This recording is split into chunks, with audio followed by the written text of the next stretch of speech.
Halo, apa kabar? Seneng deh kita ketemu lagi. Halo, iya nih, seru ya. Hari ini kita mau jadi detektif tumbuhan. Beneran, kita mau selidiki bagian-bagian tumbuhan gitu. Wah, kayaknya seru tuh. Ya kan?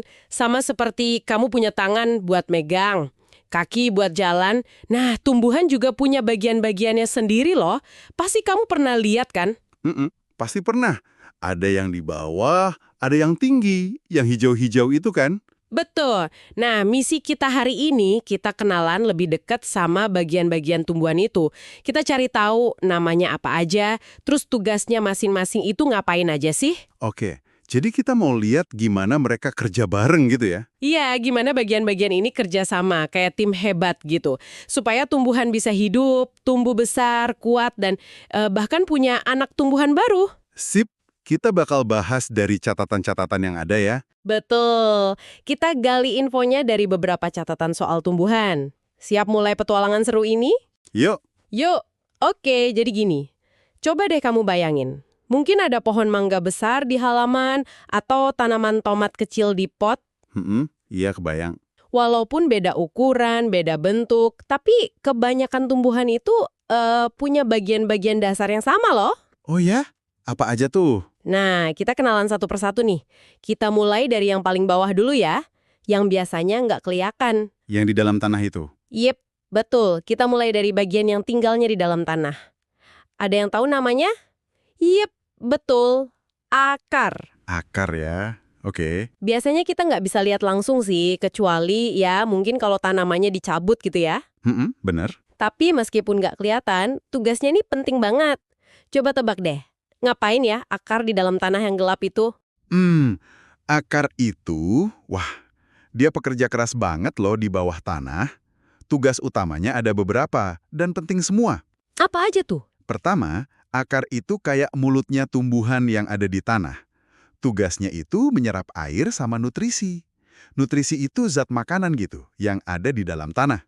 Oh, jadi dia yang minum gitu ya? Iya, persis. Bayangin aja kayak kamu minum pakai sedotan. Nah, akar itu nyedot air dan vitamin dari tanah biar tumbuhan nggak haus, biar tetap sehat. Wah, penting banget dong ya. Kalau nggak ada air gimana? Yaitu dia, tanpa air sama nutrisi ini, tumbuhan bisa layu, terus ya mati deh. Oke. Terus ada tugas lain? Ada dong, tugas penting kedua, akar itu kayak pondasi rumah. Dia bikin tumbuhan bisa berdiri kokoh dan kuat.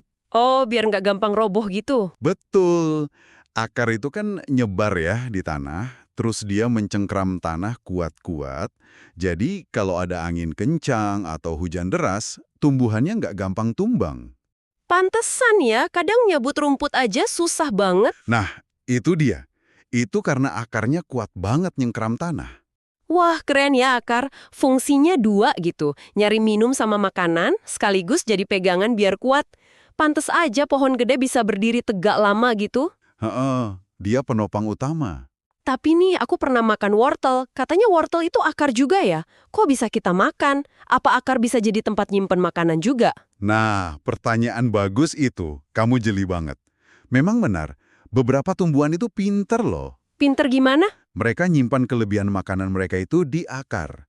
Contohnya ya, kayak yang kamu sebut tadi, wortel. Oh, wortel itu cadangan makanan ya? Iya, selain wortel, ada juga singkong, terus lobak, ubi jalar. Coba deh perhatiin, bagian yang kita makan dari tanaman itu kan akarnya yang jadi gede, jadi gendut gitu kan? Iya juga ya. Kenapa bisa gede? Nah, itu karena disitulah mereka nyimpen cadangan makanan hasil masakan daunnya. Bagian akar yang membesar buat nyimpen makanan ini ada nama khususnya. Namanya umbi akar. Umbi akar. Betul, umbi akar. Jadi pas kamu makan wortel atau mungkin singkong goreng, sebenarnya kamu lagi nikmatin akar yang jadi gudang makanan. Enak dan bikin kenyang kan? Oh gitu toh ceritanya. Jadi umbi akar itu gudang makanan di bawah tanah. Menarik banget. Oke, sekarang kita naik dikit nih dari akar. Siap? Kemana kita? Ke bagian yang biasanya kita lihat tumbuh tegak di atas tanah. Ini namanya batang kan? Yap, betul, batang. Nah, kalau akar tugasnya nyerap sama mencengkeram, si batang ini kira-kira tugasnya ngapain ya? Tepat sekali. Habis dari akar, kita ketemu batang. Kalau akar tadi ibaratnya penyedot sama pondasi ya. Nah, batang ini bisa kita anggap kayak jalan tol atau pipa utama di dalam tubuh tumbuhan. Jalan tol, maksudnya? Iya, tugasnya juga penting banget buat kelancaran lalu lintas di dalam tumbuhan. Pertama nih, batang itu nganterin air sama nutrisi yang udah diserap akar tadi. Dibawanya naik ke atas. Naik kemana? Ke bagian lain, terutama ke daun. Kayak lift gitu deh, bawa air dari lantai bawah ke lantai atas. Oh gitu, terus? Kedua, batang juga punya tugas sebaliknya. Dia nganterin makanan yang udah selesai dibuat di daun. Makanan dari daun, diantar kemana? Dibawanya turun atau nyebar ke seluruh bagian tumbuhan yang butuh. Termasuk ke akar lagi, buat disimpan atau dipakai. Jadi air nutrisi naik, makanan hasil masakan daun turun, nyebar kemana-mana. Wah, sibuk ya dia. Banget. Selain jadi jalur transportasi, batang juga yang ngasih bentuk ke tumbuhan dan bikin dia bisa berdiri tegak. Dia nopang daun, bunga, sama buah biar bisa dapat sinar matahari. Oh iya ya, batang kan yang bikin pohon jadi tinggi atau tanaman jadi punya bentuk gitu. Betul, ada batang yang keras berkayu, kayak di pohon. Ada juga yang lunak, berair, kayak di tanaman bayam misalnya. Berarti batang ini super sibuk ya, kayak petugas pengantar paket di dalam tumbuhan. Antar air ke atas, antar makanan ke seluruh penjuru, luar biasa. Kerja terus dia. Nah, dari batang, kita lanjut ke bagian yang biasanya paling banyak jumlahnya dan seringnya warna hijau. Apa coba? Yang hijau dan banyak. Pasti daun. Tepat, daun. Bentuknya macam-macam ya. Ada yang kayak jari, ada yang kayak hati, ada yang panjang gitu. Nah, apa ya tugas penting si daun ini? Betul, daun emang biasanya paling rimbun dan hijau warnanya. Kalau tadi batang itu jalan tolnya, nah daun ini dapurnya tumbuhan. Dapur. Maksudnya tempat masak. Iya, persis. Disinilah terjadi proses yang ajaib dan penting banget. Tugas utama daun itu sebagai tempat tumbuhan membuat atau memasak makanannya sendiri. Wow, tumbuhan masak sendiri. Iya, proses ini namanya fotosintesis, tapi kita sebut aja membuat makanan, biar gampang ingatnya ya. Oke, membuat makanan. Terus gimana caranya? Nah, buat memasak ini, daun butuh bantuan sinar matahari, terus air yang diantar batang dari akar tadi, sama udara juga. Oh, jadi perlu matahari, air, udara ya? Hasil masakan inilah yang jadi energi buat tumbuhan biar bisa tumbuh lebih besar, lebih tinggi, terus nanti bisa menghasilkan bunga dan buah. Astaga, jadi tumbuhan itu bisa masak makanannya sendiri di daun? Hebat banget ya, nggak perlu ke pasar atau ke warung dong dia? Haha, iya, mandiri banget dia. Pantesan ya daun itu biasanya lebar terus menghadap ke matahari gitu. Mungkin biar bisa nangkep sinar matahari sebanyak mungkin buat masak ya. Pengamatan yang bagus, tepat sekali. Terus kenapa kebanyakan daun warnanya hijau? Ada hubungannya nggak sama proses masak ini? Ada banget. Warna hijau di daun itu gara-gara ada zat hijau daun yang namanya klorofil. Klorofil? Iya, klorofil. Nah, klorofil inilah koki utamanya. Dia yang tugasnya nangkep energi dari sinar matahari buat proses masak makanan tadi. Jadi, warna hijau itu tanda kalau dapurnya lagi aktif kerja. Oh, jadi si klorofil ini penting banget ya buat masak? Penting banget. Ada sih daun yang warnanya nggak hijau, tapi biasanya mereka punya cara lain atau zat warna lain yang bantu juga. Kita pindah yuk ke bagian yang sering bikin kita kagum. Bagian apa tuh? Yang cantik itu loh, warnanya cerah, bentuknya unik, kadang baunya wangi. Ini dia, bunga. Ah, bunga. Iya ya, cantik banget biasanya. Bunga kan indah ya, sering jadi hiasan atau kita kasih ke orang.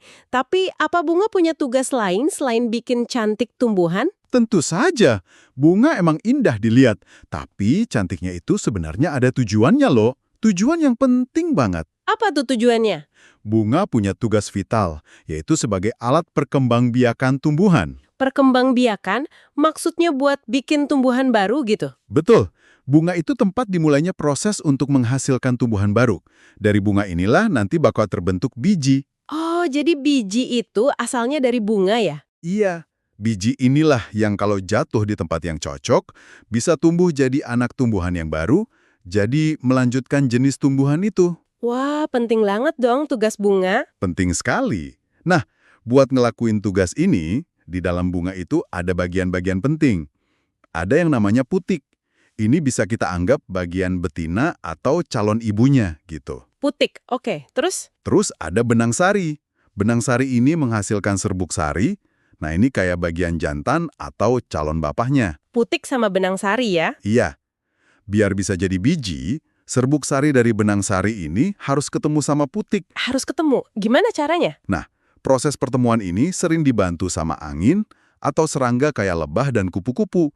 Mereka kan suka datang ke bunga karena warnanya atau ada nektarnya. Oh, jadi lebah sama kupu-kupu itu membantu ya? Iya, mereka kayak bantuin jodohin gitu.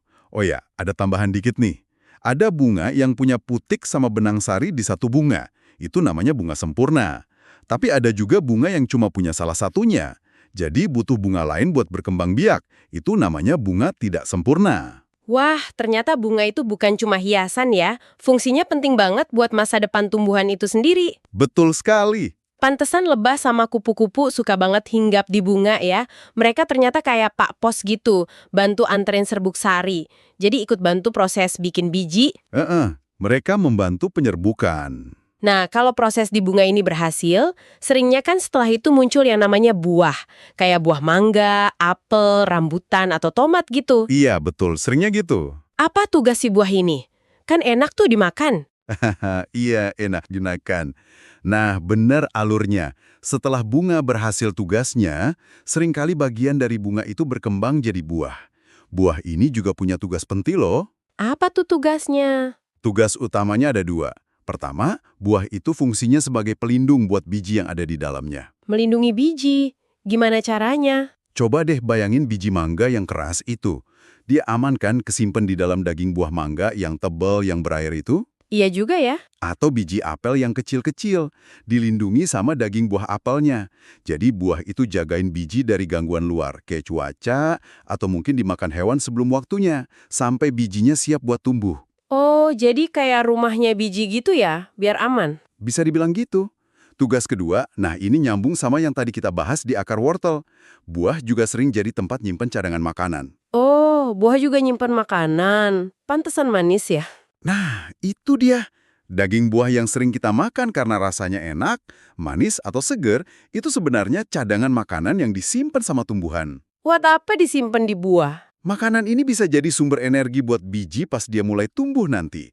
Atau bisa juga buat narik perhatian hewan buat makan buahnya. Ditarik perhatian buat dimakan, kok gitu? Kalau hewan makan buahnya, terus bijinya kebuang di tempat lain, nah itu malah bantu tumbuhan nyebarin bijinya ke tempat baru. Jadi lebih luas jangkauannya. Wah, pinter banget ya caranya. Jadi buah itu kayak rumah yang aman, sekaligus bekal makanan buat biji, plus cara buat nyebar juga. Betul sekali. Rumah yang aman, plus bekal, plus strategi penyebaran. Lengkap deh. Oh, jadi buah itu kayak penjaga sekaligus pemberi bekal buat biji ya? Cerdas banget cara tumbuhan mastiin bijinya aman dan bisa tumbuh di tempat baru. Luar biasa ya, setiap bagian punya peranannya masing-masing. Keren banget. Iya, mereka saling terkait dan punya fungsi spesifik. Nah teman-teman, dari penjelajahan kita hari ini, kita jadi tahu kan betapa hebatnya setiap bagian tumbuhan itu. Mereka semua punya tugas khusus dan kerjasama kayak tim yang solid banget. Kerjasama tim yang hebat. Coba kita ingat lagi yuk peran masing-masing. Boleh, rangkum sedikit ya. Si akar yang di bawah tanah, tugasnya nyerap air sama nutrisi, plus jadi pondasi kuat. Ada juga akar yang jadi gudang makanan kayak wortel tadi. Sip, akar, si penyerap, dan penopang. Terus si batang yang tegak, tugasnya jadi jalan tol, nganterin air, nutrisi, sama makanan ke seluruh penjuru. Sekaligus nopang tubuh tumbuhan. Batang, si pengantar, dan penegak. Lanjut, si daun yang hijau, dia jadi dapur tempat masak makanan sendiri pakai bantuan sinar matahari. Daun, si koki handal. Terus, si bunga yang cantik, tugasnya super penting sebagai tempat bikin biji buat ngasilin tumbuhan baru. Bunga, si agen perkembangbiakan. Dan terakhir, si buah yang lezat itu tugasnya ngelindungin biji di dalamnya dan sering juga nyimpen cadangan makanan. Buah, si pelindung dan penyimpan bekal.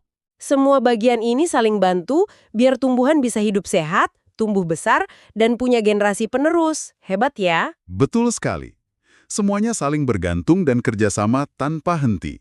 Nah, sekarang kamu kan udah kenal lebih dekat nih sama bagian-bagian tumbuhan dan tugasnya. Iya nih, jadi lebih tahu. Coba deh nanti kalau kamu lagi jalan-jalan di taman, atau di halaman rumah, atau lihat tanaman di pot, perhatiin deh lebih teliti. Perhatiin apanya nih? Coba, bisa nggak kamu tunjuk mana akar